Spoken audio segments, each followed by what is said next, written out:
Magandang hapon mula sa DOST Pag-asa. Ito po yung update natin patungkol sa minomonitor natin previously na low pressure area na ngayon ay naging tropical depression na. Ngayong Tuesday, February 3, 2026. Tulad po ng binanggit natin, kaninang alas 2 ng hapon ay tuluyan na naging tropical depression yung low pressure area na minomonitor natin. At ito ay nasa layong 1,075 kilometers east ng northeastern Mindanao. Ito ay may lakas ng hangin malapit sa sentro na umaabot ng 55 kilometers per hour at pagbugso o biglaang paglakas ng hangin sa paligid nito na umaabot ng 70 kilometers per hour. Ito ay kumikilos pa northwestward slowly at ang ibig sabihin po ng slowly ay 10 kilometers per hour or slower pa.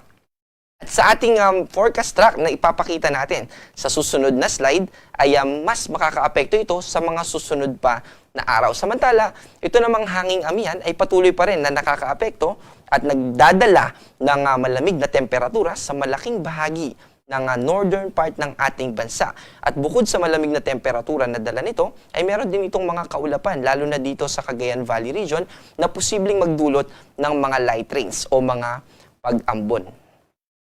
At ito po yung ating forecast track patungkol dito sa tropical depression na ating minomonitor. Hindi pa po natin tinatawag ito na basyang na magiging local name niya hanggat hindi pa po ito pumapasok ng Philippine Area of Responsibility na nakikita natin na mangyayari sa mga susunod na oras.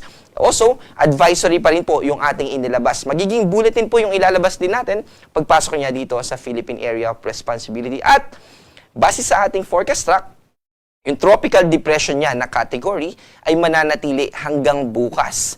At by Thursday ng madaling araw, ito po ay mas lalakas pa from tropical depression into tropical storm. At habang tropical storm siya, ito yung category niya na habang binabaybay niya itong northeastern part ng Mindanao at magiging tropical depression itong muli by Saturday ng hapon. And also, gusto rin po natin banggitin na as early as bukas ng hapon ay magtataas na tayo ng mga signal number 1 at least dahil tropical depression pa lamang po ito dahil meron tayong lead time sa signal number na 36 hours. So 36 hours prior bago natin talagang posible na pinakamaramdaman yung bugso ng hangin na associated sa signal number 1 ay nag-i-issue na po tayo. Ang good news naman po dito sa bagyo na paparating ay hindi ito malakas in terms of its category o lakas ng hangin.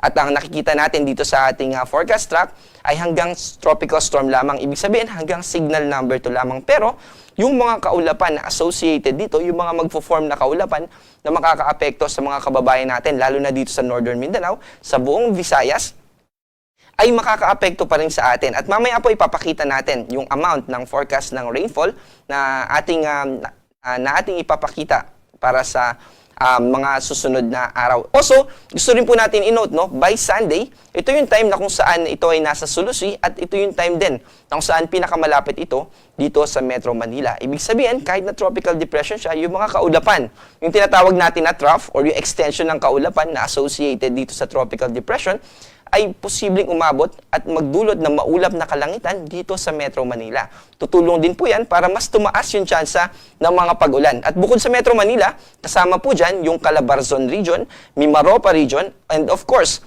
itong Bicol region, Visayas, and yung Northern Mindanao, kasama po yung Zamboanga Peninsula. Tulad po ng binanggit natin, bukas ay hindi pa talaga natin mararanasan yung mga pag-ulan. Pero simula po Thursday, ng hapon hanggang simula bukas ng hapon hanggang Thursday ng hapon ay meron ng at least 50 millimeters tayo ng mga pagulan na naka-forecast dito sa mga naka-highlight na dilaw na mga probinsya. Kasama dyan yung Eastern Samar, Southern Leyte, Dinagat Islands, Surigao del Norte, Camiguin, Agusan del Norte, Surigao del Sur, Agusan del Sur, Bukidnon, Davao de Oro, Davao del Norte, Davao Oriental at ganun din dito sa Misamis Oriental. Ang ibig sabihin po ng at least 50 millimeters ay posible yung mga localized floodings. And also, kung nakatira tayo sa mga landslide prone area, ay posible rin na makaranas tayo. Kaya heads up po. At dahil magpapatuloy din ito simula Thursday ng hapon hanggang Friday ng hapon.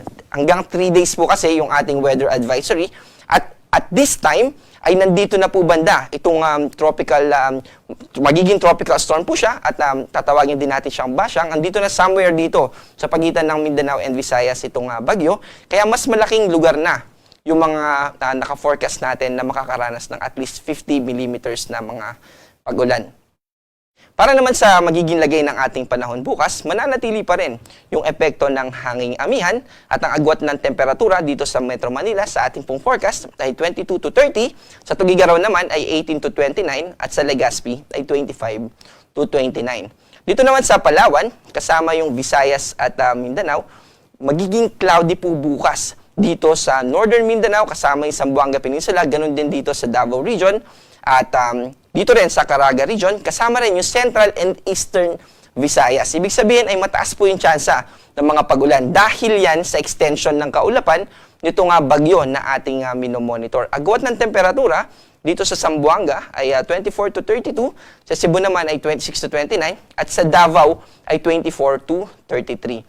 Also, may nakataas pa rin tayo na gale warning. Kaya gusto po natin paalalahanan yung mga kababayan natin dito sa extreme northern Luzon, lalo na sa Batanes at sa Babuyan Islands. Yan po yung lugar na may posibleng umabot ng hanggang 4.5 meters yung mga pag-alon. Pero sa mga susunod na oras at issuance natin at analysis natin, nakikita naman po natin na pahupa naman yung taas ng alon dito at unti-unti, yung matataas na alon naman ay mararanasan simula po dito sa eastern seaboards ng Mindanao and eventually habang papalapit po itong si magiging bagyong Basyang ay tataas din yung mga alon dito sa southeastern section o seaboards ng Visayas.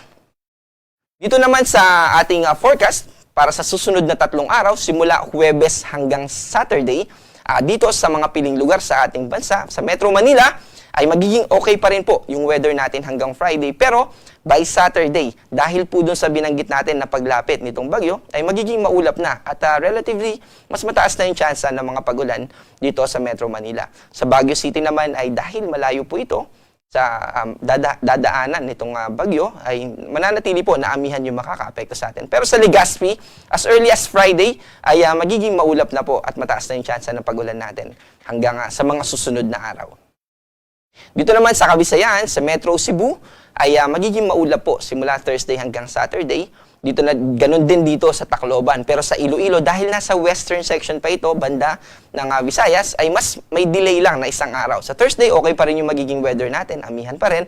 Pero by Friday ay makakaranas na tayo ng maulap na kalangitan at mas mataas na tsansa ng mga pag-ulan. Sa Davao at sa Cagayan de Oro naman ay patuloy na makakaranas tayo ng maulap na kalangitan hanggang Friday.